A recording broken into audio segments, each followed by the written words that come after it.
So yeah, another thing that we picked up from the store, Elixir of Horrific Separation.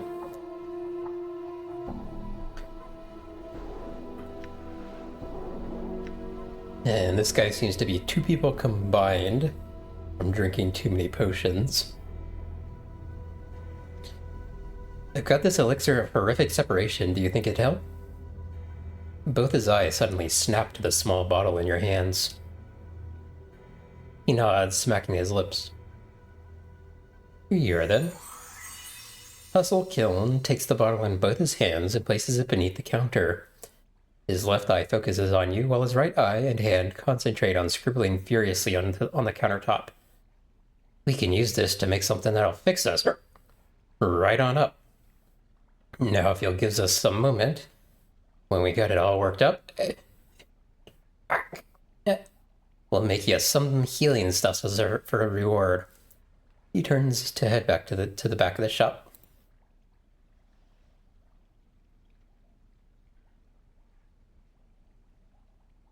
Okay, now we've got two of them. This man, almost as if you knew you would need all those items. Yeah.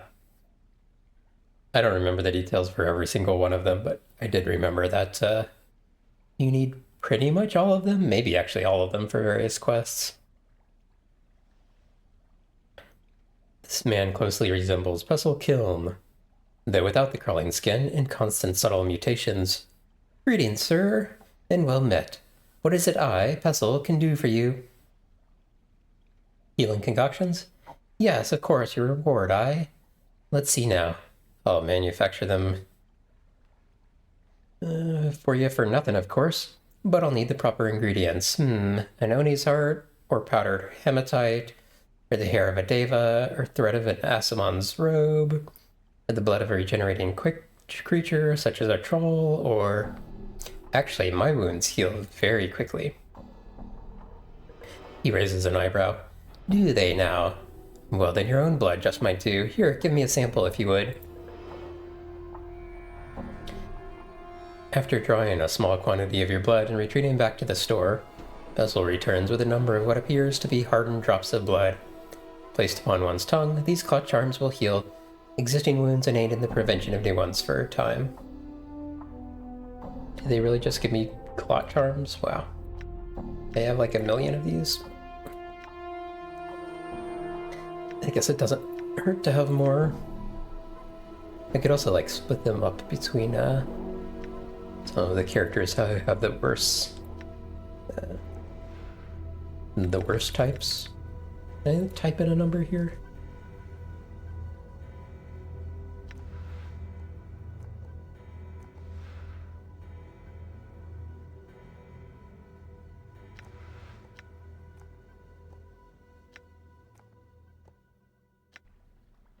What's up? Okay. Alright, let's see if he's got things to, oh, you can also buy stuff. Here's another of those Gorgon salves. We found like 3 of them, I think. Okay, does this guy have anything unique? No, these all look like charms we've seen before. I guess this is not unique, but a limited supply of these. I don't see like a small hammer or anything.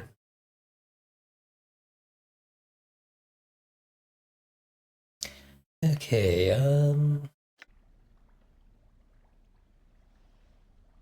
had some questions. My humblest apologies, sir, but I only speak of the store. Besides, I rarely leave the place, you see. You'd be better off finding another to answer your questions. Done. Wonder if this guy's the same way.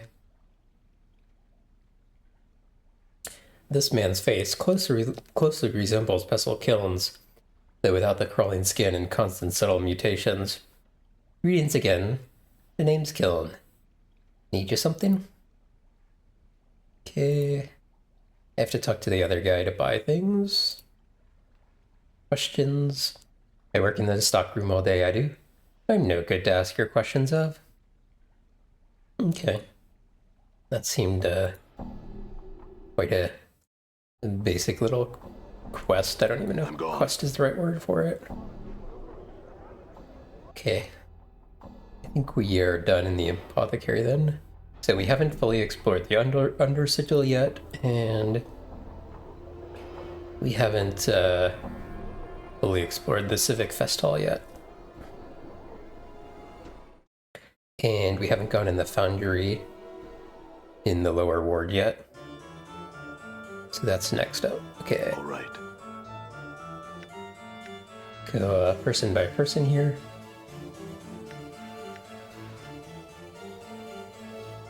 Show me.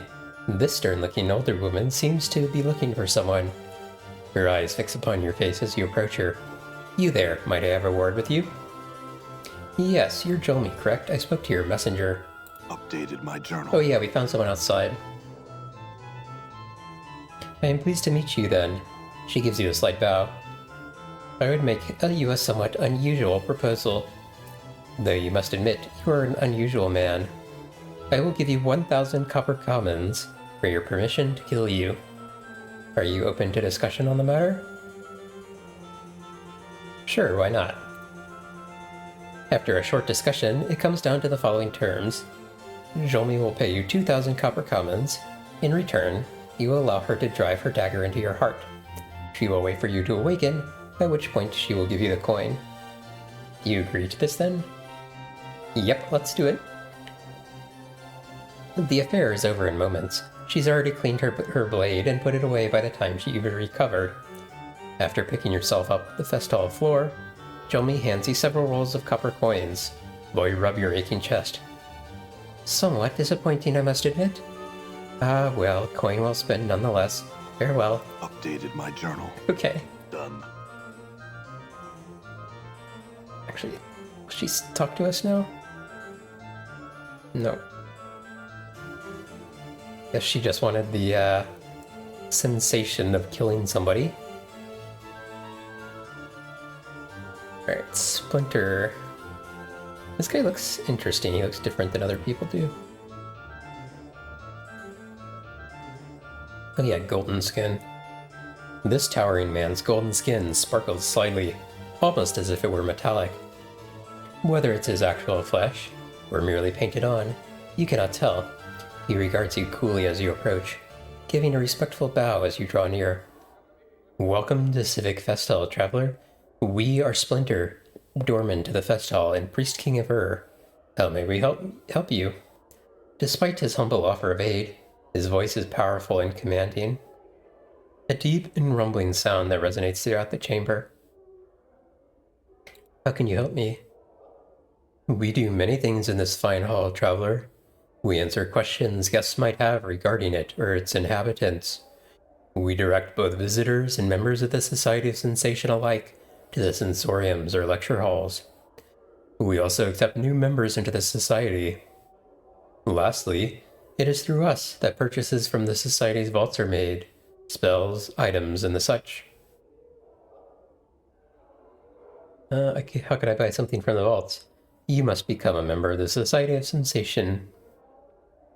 Alright, I don't want to become one just yet.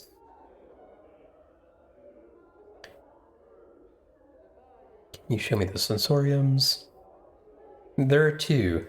The public Sensorium, where visitors may use the sensory stones for anywhere between 10 and 50 commons, and the private Sensorium, where only the members are allowed.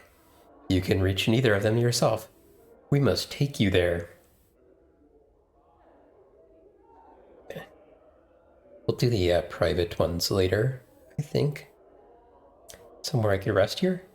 There are lodgings within the fest hall, but only members are permitted to use them. Should you wish to visit them, walk eastwards through the fest hall from here. You will eventually come to them. The clerk there allows sensates into the rooms. Tell me about the fest hall. The Civic Fest Hall is one of the largest buildings in Sigil, fitting as it is the home to the Society of Sensation, the city's largest faction. It holds the Sensoriums, lecture halls, training chambers, and such for visitors and members of the Society of Light. Tell me about the Society. The core of a sensate's belief is that the multiverse can only truly be known through the senses. If one cannot sense it, then a thing isn't. Only through experiencing all the sensations to be had, can the full truth of the multiverse be revealed. The society, then, is where experiences gather and are shared with others, usually via the Sensoriums.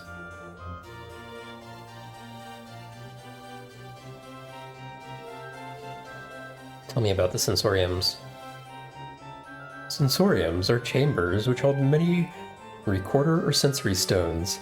These stones are enchanted so that they may hold various sensations or experiences that may be later had by others using the stone. If you so please, we might direct you to one of them. Subtle hints to join. Yeah, very subtle. Tell me about the society. Someone I was looking for. Montague. Montague is a busy young man. He can usually be found moving between this chamber and 3 that lie along its eastern wall. Anyone here who might know about Revel? He closes his eyes and thinks briefly. We would recommend that you speak to a wizard by the name of Quell about Revel.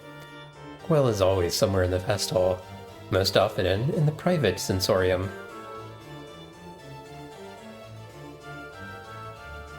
Okay, what about you? There is little to say that we have not told you. We are Splinter, Doorman to the Fest Hall, demigod son of Isahar and priest king of Ur. Planewalkers came to our world and told us of the society's sensation. We were fascinated and returned with them. We left Ur in the capable hands of our queen, so that we might come to this place and experience servitude and humility for a time. As time does not pass here as it does in Ur, the century we have spent here will be a mere several months in our own world. After another decade or so, we imagine we shall be ready to return to Ur and rule it once more.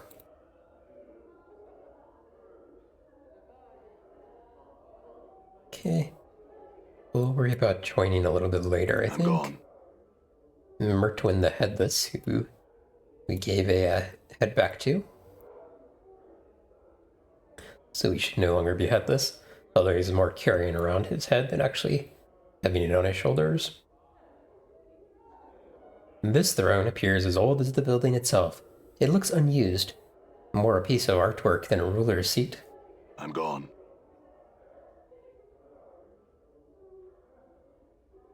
Okay, Montague, I believe, is Juliet's husband. Yes. And she wants us to spice up her love life. I don't know what our options are here exactly. We may be able to just tell him about her plans. This handsome young man seems lost in thought, his brow furrowed and a slight frown upon his lips. Greetings. And to thee, sir, hail. What dost thou wish of me? Questions. Who are you? I am named Montague, factotum of the Sensates. Factotum? Verily, sir, a member if thou like. Verily, sir, the Society of Sensation, affection of sigil, sir, the largest. Shouldst thou wish to learn more, speak with Splinter. Thou shalt find him just inside the entrance. What are you doing here? I work as an assistant for one of the faction's administrators, though, more often now than in the past, I find myself perplexed by life's strange ways, such as problems of the feminine variety. What's the problem exactly? I don't know what's bothering her. I have tried to cheer her up. I don't know what could be the matter. How are things between you? Other than this bout of discontent and humdrums, everything is splendid. All that orbits around us does so with tranquility. Our families are more than satisfied with our potential union, and her siblings love me. There's nothing wrong. Perhaps that's the problem. No problem. How dost thou mean no problem or problems? 'Tis my desire that thou speak plainly, sir. Perhaps she wants more spice. How wouldst thou know what she wishes? He becomes heated. We love, and we love unconditionally, with none of the sordid or poisonous wrappings that seem to enfold all in young love. I call thee out, sir, and I call thee a recreant knave and a fool.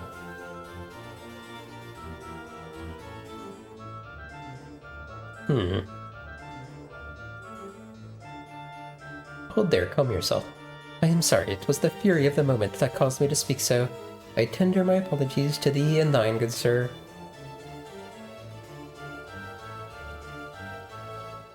Hmm.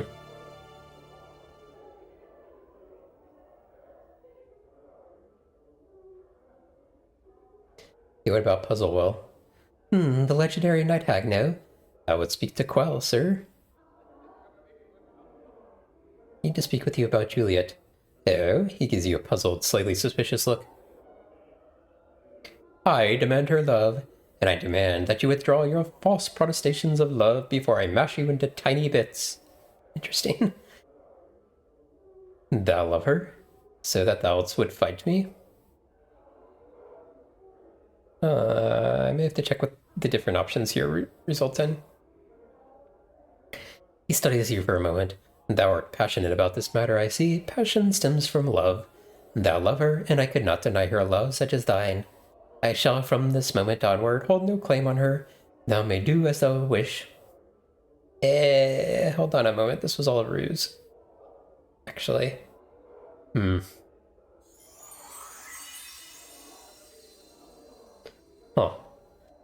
I suspect I have options here.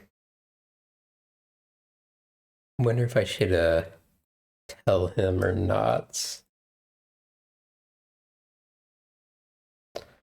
Um.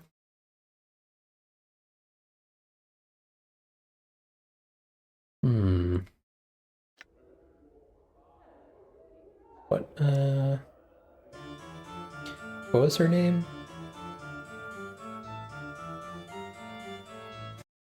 No, it's was it Juliet?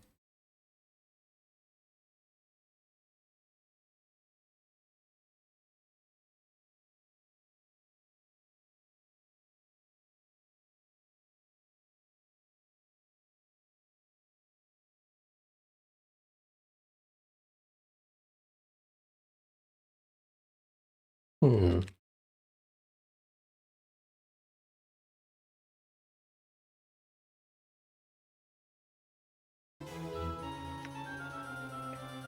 Okay, let's see what happens if I tell him it was a ruse.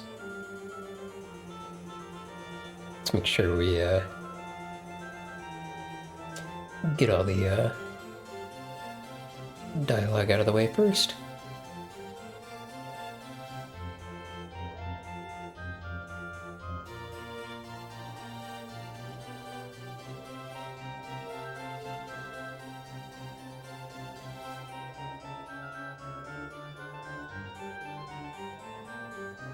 Done. Okay.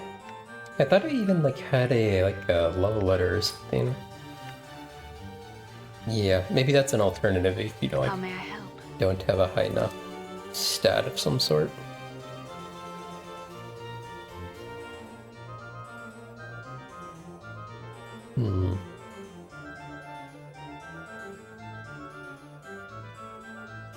She wanted to provoke you into fighting for her. Oh? Did she think my love is so boundless that I would engage in fisticuffs with a brutally scarred man of thy stature? Perhaps she thinks my devotion to her a little high. So, what should be done about this ruse? Turnabout's fair play. I'd say ignore the chick. Act distant and unconcerned. That'll spice things up considerably. Truly? Trust me, kid. Start ignoring her, create some friction, leave them wondering, and they'll be clawing all over to discover what the matter is. Right, Chief? Huh. Getting more options?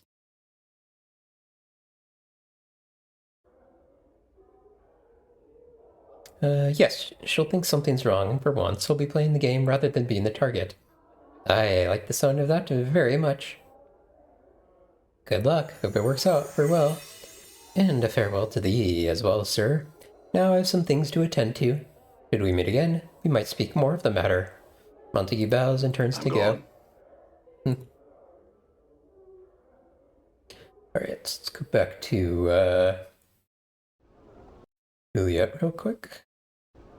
I'm We gone. did get more experience in that solution. Or option. Done.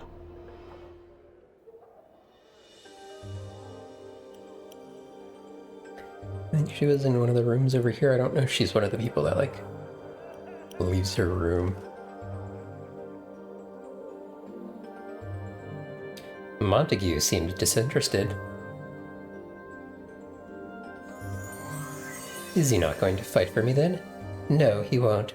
I recall him saying he was bored with things in any case. She looked shocked. He said what? How could I have been so... Oh, it would appear as if my relationship had the troubles I so desired, and I merely missed them in all the melancholy. Perhaps. In any case, I've done my part. I'd like my questions answered now. Okay, hold on, I need some water.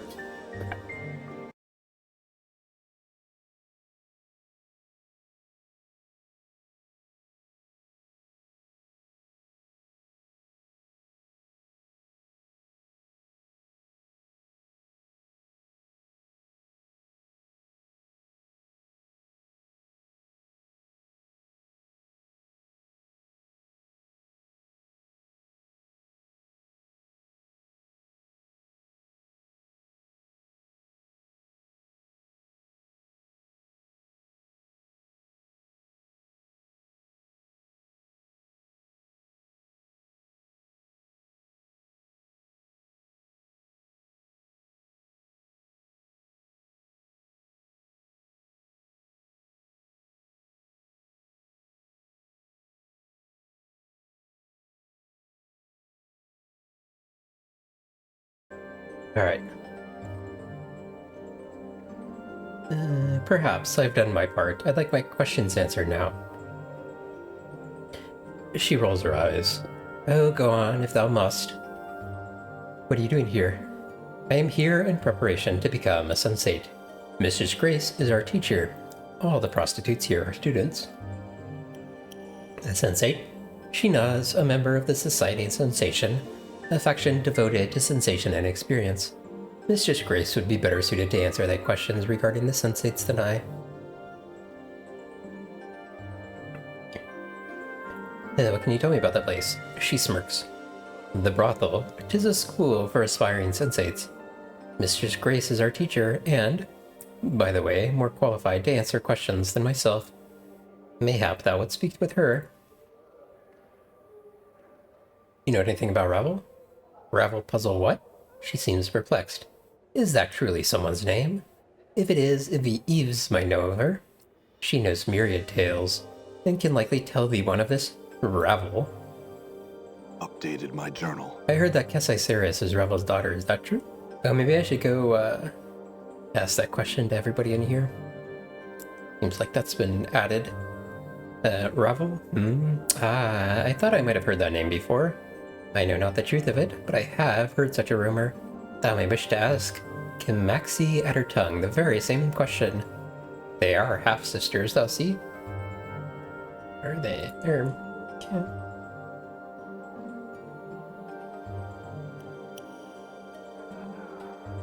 Where's Kimaxi? Is she in this one?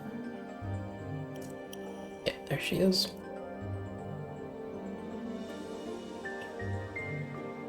I heard you're Ceres' half-sister, is that true? Yes, I'm related to that chubby, muley, hook-nosed daydreamer. Same father, different mothers, so... I was hoping you could help me find out if Kesai is really Revel's daughter. Updated my journal. She frowns at you. Normally, I'd loathe to help you like this, but I have a feeling it is upset that flirting, preening Doxy good and well. Tell her to ask our father. He's a powerful Cambion, so she ought to be able to call him right then and there. That'll get you the answer. Cambion? Yes, Cambion. She rolls her eyes. Didn't you hear me the first time? Ears all stopped up with the last of your brains running out of them? I'm asking what it is. Maya, you're clueless. She shakes her head sadly, tutting all the while. A half-fiend to Burke. Sort of like you. But you're half dung, I think. You smell it at any rate. Better that than half you, Kimaxi. You wish you were half Kamaxi, sod. Even if you ended up with a ghost bomb on your shoulders, it'd be better than that scarred up face of yours. Okay. Now I'm not sure.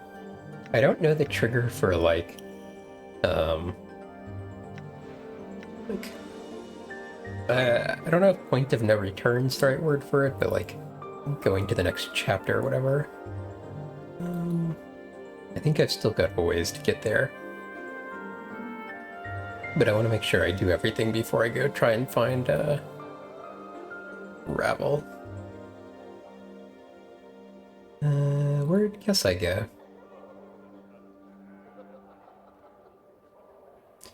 Be hiding out in one of these rooms.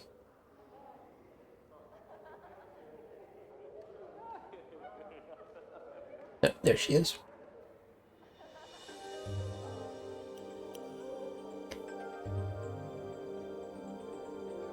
Guess I talked to Kamaxi. She told me she's your half-sister, and that Ravel's your mother. She snarls, her eyes blazing with malice. That hell's how I loathe that woman. Why would you even believe that sort of tripe?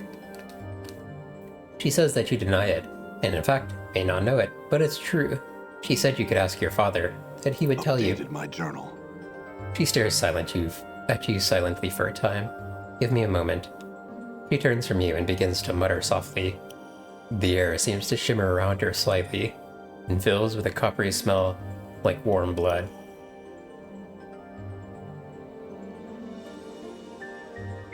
You lean towards Kesai, attempting to hear what she's muttering. I'm not even gonna try. The banished prince of Ithag, Marquis of the Bloody Shadow, my father, hear me, for I call upon you.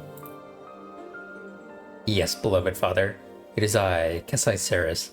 I would bid you answer me one question, a question I've asked you time and time again.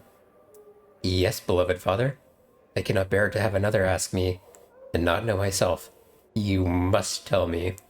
I have asked for nothing save this. Tell me, I beg of you. Yes, beloved father. I understand. Thank you. Farewell.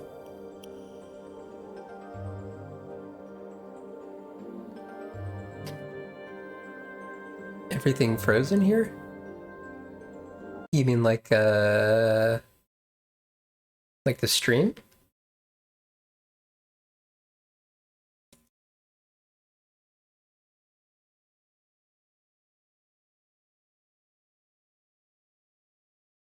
Is that what you meant? Well, if it's frozen, you probably can't tell me.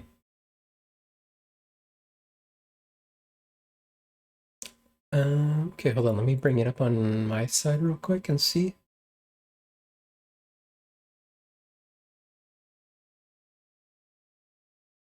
Everything seems okay for me.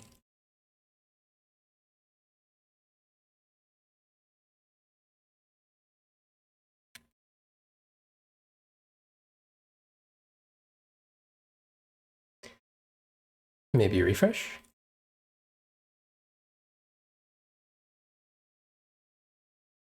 I don't seem to have any dropped frames.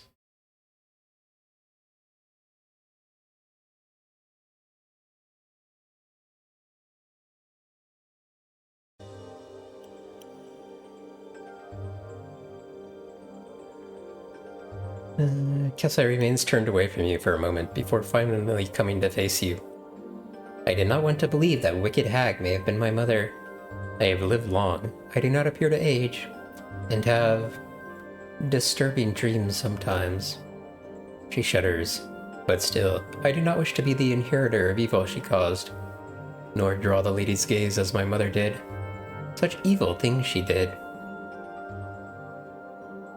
Tell me what you know of her, will you? I heard she would pose impossible riddles to people. Riddles she could answer, but no one else could. She would devour the person if they answered incorrectly, or leave them dangling in her horrifying gardens. As examples to all. Welcome back, Aldeak. I believe things are more stable for you now. Those few who somehow escaped, she tormented in their dreams. riding them like steeds, breaking their wills and hurling their souls into the colorless oblivion of the Grey Waste. Sorry about that. No worries. Go on. Her magic was said to be beyond anything most had ever seen. It was imagination woven from nightmare and given substance. Stone and solid shapes bent to her will like soft clay. The laws of the plains would bend beneath her feet, and from nothing she could weave illusion. And from illusion weave realities that could horrify and kill and confound. Go on. She was a mistress of all the dark arts, mistress and master of them all. She hounded a governor that dared quote sigil law to her with shadows that devoured him, all but his tongue, his fingers, and the flesh of his face. She turned mercy killers inside out, and shattered buildings of those who displeased her. Terrible, terrible powers were at her command. She changed her shape like water, and would use it to destroy for some amusement, and to steal knowledge from others. She was a monster, like all that has been spawned from the Grey Waste. Oops. Misclicked. Oh shoot. Accidentally, Burn stream is cozy. Yay! Cozy stream.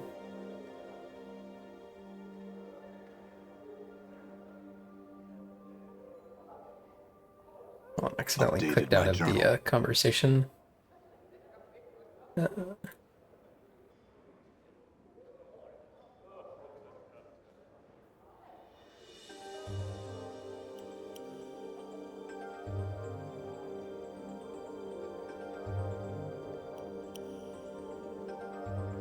back to where I was.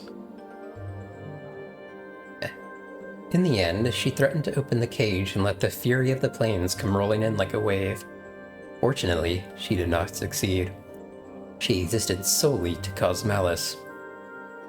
I do not know if she is dead, but I know now that she was my mother. Her shoulders slump and her head hangs down. Oh, that I had tears so that I could weep with sorrow. Try and comfort her. She suddenly falls into your arms, shuddering as if she were racked with sobs. For a time, she simply stands there, clinging to you. But then she pushes away. Thank you, but I'll be fine. I just need some time to think about it. That's all. I wouldn't worry about it, Kasai. You're nothing like Ravel. Farewell.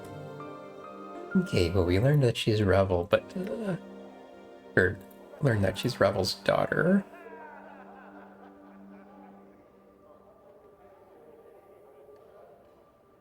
See if this dialogue has changed any now that we know that. Yeah. Same dialogue. on. Okay.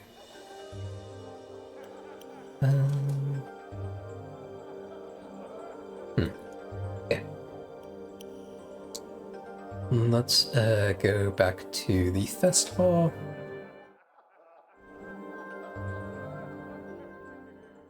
Still have the overarching quest to find her, because she's the one who stole our immortality.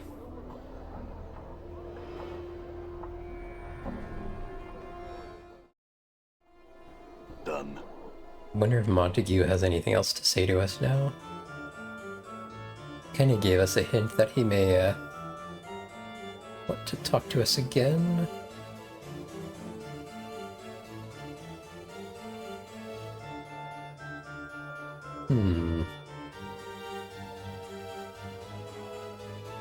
Don't immediately see him. Hanging out here. Jumbo Murder Sense, kind of already talked to. He was the one who had cursed Reekwind.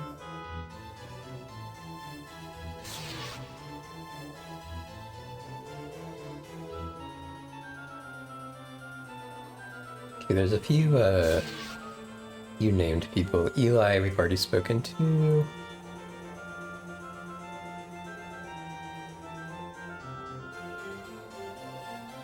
Okay, I don't know if Montague actually left, or I'm just like not seeing him because he's wandering around.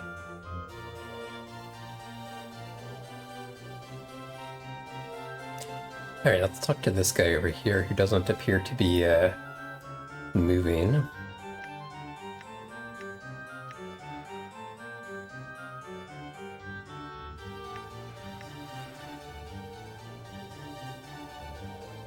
This is a life-sized granite statue of a gentleman standing with his arms at his sides, eyes closed. It is of excellent craftsmanship, exquisitely detailed and incredibly lifelike. So much so, in fact, that you find yourself wondering if it's really a statue at all. Greetings? The statue makes no response. Chief? You've seen statues before, right? Know that they don't talk or anything? Consider this, Mort. You're a floating talking skull who's denying the possibility of a living statue. Well, you got me there, boss. That I do, Mort. I'll just touch him. You touch the statue and find that while the clothes that adorn it are gray cloth rather than rock, the skin is as cool and hard as granite. Why would someone clothe a statue? Maybe it's a little too anatomically correct, Chief? It was a rhetorical question, Mort. Sure, boss, I know that. Okay. I don't know if we really want to hit it, but let's see what happens. Misclick. As you make to strike the statue, its eyes flash open and it catches your fist in an iron-hard grip. Narrowing its cold gray eyes, it speaks with a voice like two boulders grinding together. Why would you strike Kisai? Forgive me, I only meant to see if you were truly a statue. He nods slowly, frowning. You are forgiven. However, one feels you are lacking patience.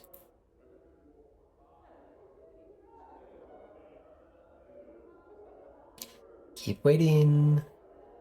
Wait quietly. The statue's eyes open. He gazes at you with cold gray eyes. He speaks ponderously. Your patience is noted. Isai would speak with you now. Mort rolls his eyes with a gagging noise. Powers, no, not another Burke that talks like this. What do you know about Ravel? Nothing. Questions about you. After a period of silence, he speaks. Ask. What is it that you were meditating upon when I first found you? Isai meditates upon the Way of Stone. The Way of Stone? He nods. A philosophy, a method of combat. With it, Kisai seeks to achieve invulnerability. Invulnerability? You'd be unbeatable in combat. Yes. Now, the way is not yet perfect. Kisai will make it so one day. Kisai knows this. Can you tell me what you've discovered so far? He nods. No one has asked. Kisai to share his knowledge of the way? Kisai shall do this now. He begins to speak at length, slowly and carefully. Updated my journal. Listen and learn the Way of the Stone. Armor class bonus permanently increased. After hours of listening and many questions, you come to understand what little of Kisai's Way of Stone he can teach you. In combat, you will use it to resist and deflect your enemy's blows, improving your armor class. Who are you? I am called Kisai. What are you exactly? One is of the race called Stone Princes. Kisai is a Genocide of Earth. Genocide? My journal. He nods proudly. Kisai's father, an elemental creature of Earth, a Dao. Kisai's mother, a human woman of noble heritage. Such is what it is to be Genocide of Earth. What do you do here? Kisai meditates. Kisai also trains others in the art of combat. Can you train me? He looks you up and down, making a deep rumbling noise. Slowly he holds up his hands and breaks off one of his fingernails with a sharp crack. Kisai would see you break this stone. With some effort, you snap the shard of rock in two. He takes the stones from you and places them in his mouth. Not sure how talking about armor improves yours. Well, I don't know. This game has a lot of will shaping things, so I think I can get behind it. Isai finds you physically suitable. Isai would now ask, why do you seek training? To defend myself. Kisai finds no need for melee then. What do you mean? Kisai means to say there are many ways to do these things. One may steal an opponent's weapon, leaving him defenseless. But the battle must still be fought. To rely on theft is a mistake. After a time, he nods. One may hide. If one cannot be seen, one cannot be attacked. One is invulnerable. But no thief has mastered stealth to such a degree, and some foes cannot be hidden from your scent, or your very thoughts will give you away. After a short while, he nods. Mighty spells can smite many foes more quickly than any blade.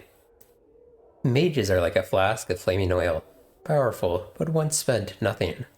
They are physically deficient. Their spells merely crutches against this deficiency. When one sorcery is spent, the core of combat still remains. He smiles, slightly, making a deep rumbling sound in his throat. Kisai finds you fit to teach. Meet Kisai in the training chamber. Updated my journal.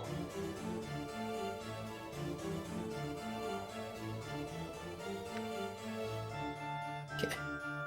I'm assuming that's just for like switching to fighter class. I'm not sure though. Okay. I'm pretty sure I've spoken.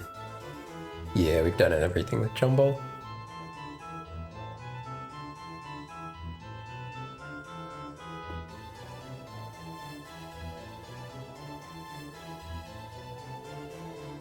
Alright, Gisus the Crooked.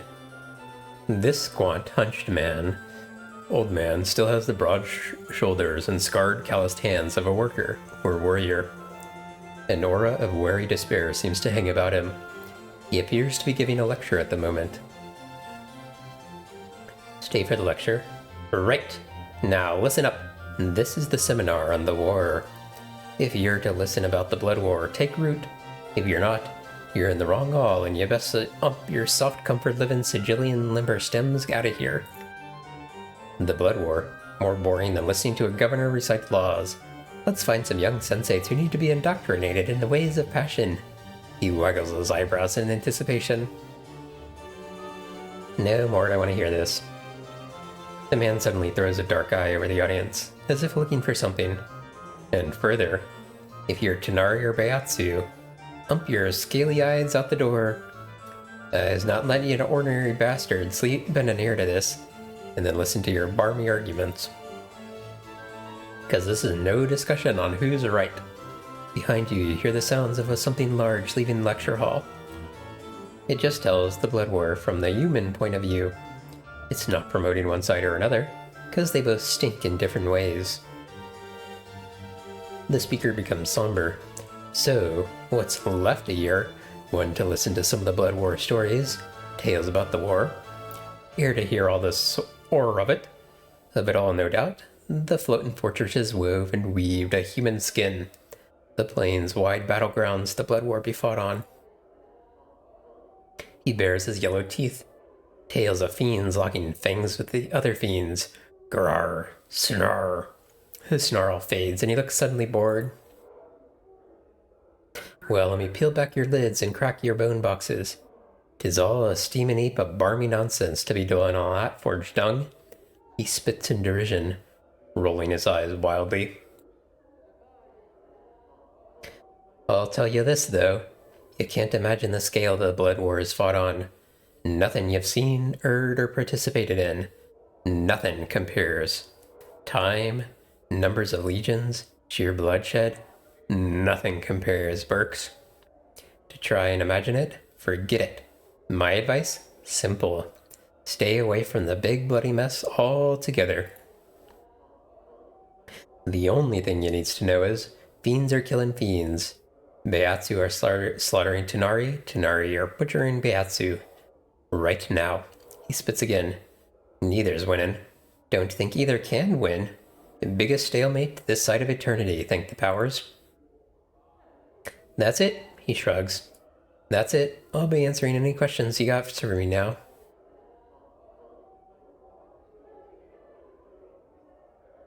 Can you give me a little more on the Blood War itself? If I were to boil it down, it'd be this. The Blood War has been going on damn near forever, and will keep going on until damn near forever itself gets penned in the Dead Book. The Tanari, the champions of chaos and evil, are trying to stomp the green-colored dung out of Byasu, the champions of law and evil. They butcher each other over how each of them thinks evil should be, if he can believe that. Ha!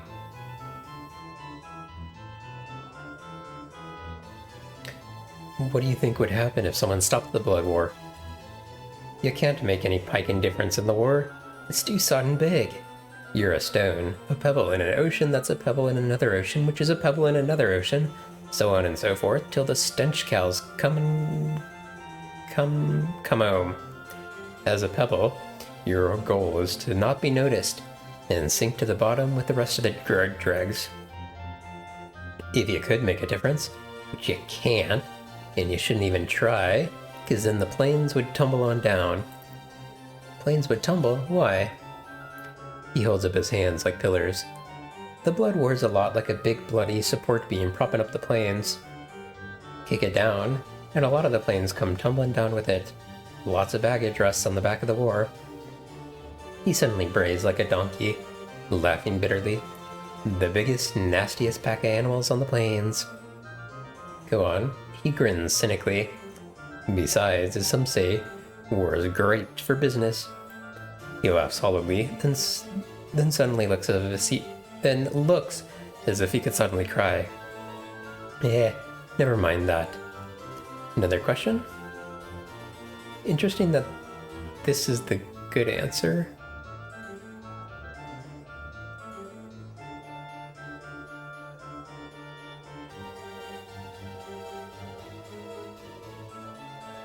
I come back to that one. What started the Blood War? You got a right to be curious what started this big ol' sodden soupy mess in the first place. What set the fiends to locking horns in the first place? Biting and clawing at each other? Until that was the only reason they were live. Oi, Drago.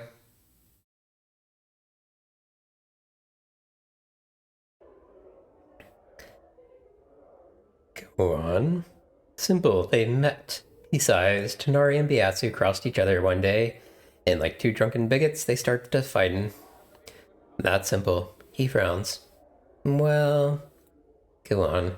Nah, pike that. Imagine two drunken priests who believe each other knows the only way to live.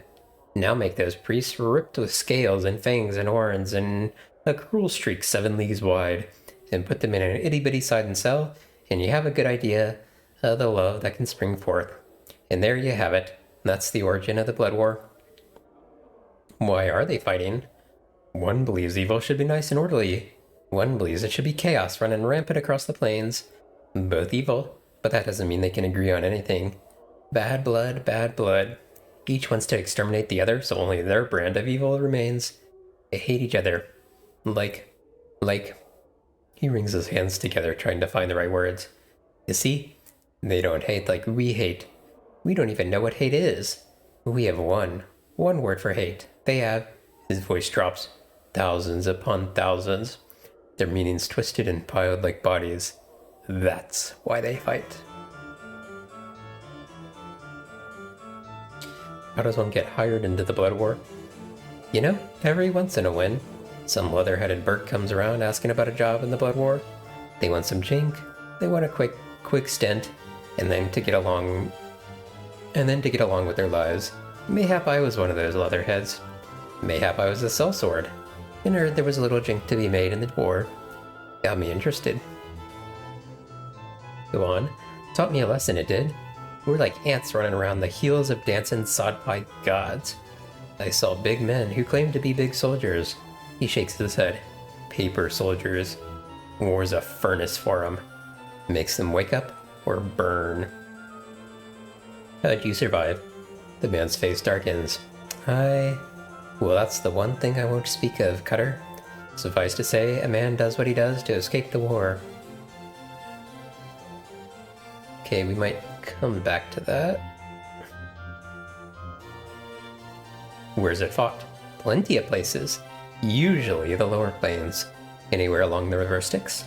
The 9 lanes of Beator, the 4 furnaces of Gehenna, the Grey Waste, Cold Red Carceri, the Prison Plain, Carceri, the Prison Plain, and the pikey near Endless Well of Evil, that's the Abyss. Somehow the Grey Waste sounds familiar to me. Somehow the Grey Waste sounds familiar to you. Tell me about it. Also called the Glooms, he shrugs then shivers, as if by reflex. Grey in every sense of the word. Colors burn your eyes there. They shout, are too loud, and your dreams are pulled to the surface and poured on the ground, lost forever. Only night hags rule there, the Grey Ladies of the Waste. Okay, we've got an ad coming up in about 5 minutes, and I also need to grab a little food. And right in the middle of a pretty large conversation. So this is going to take a little bit longer to complete than I could get away with before the next ad break. I'm going to go ahead and start the break now. I'll be back after the ads. And we'll use the extra time to grab some food. See everybody soon.